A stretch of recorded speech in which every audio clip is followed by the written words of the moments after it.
Bargains spoken with cruelty, but with a strange, aching honesty. Clara had come west with little more than grit and a letter of introduction, seeking work and safety after a winter that had taken her parents and nearly her hope. She had not expected to be asked to shape a legacy. The legend, Jonah Hale, gestured her inside.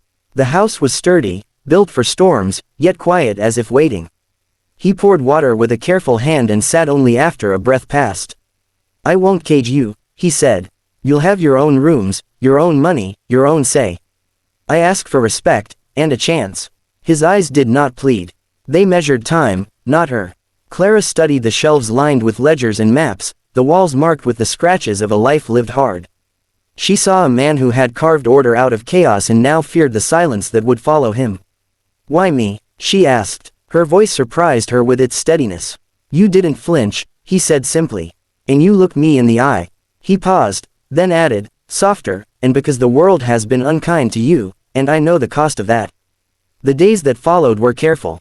He had a doctor visit and waved off the truth with a half smile, but Clara saw the way the cough shook him, the way he rested his hand against the table when he thought she wasn't watching.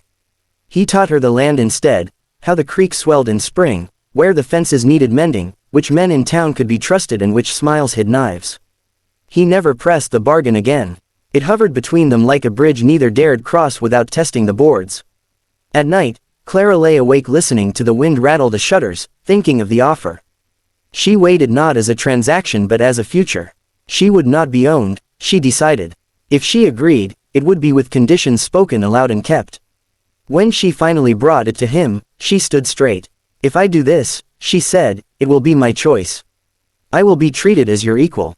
Any child will be raised with kindness, not as a symbol." Jonah's relief did not look like triumph.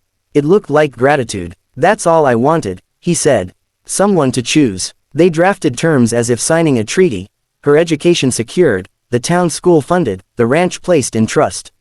He insisted on one more thing. "If the Lord takes me early," he said, "you leave if you wish. Take the world I leave and make it kinder."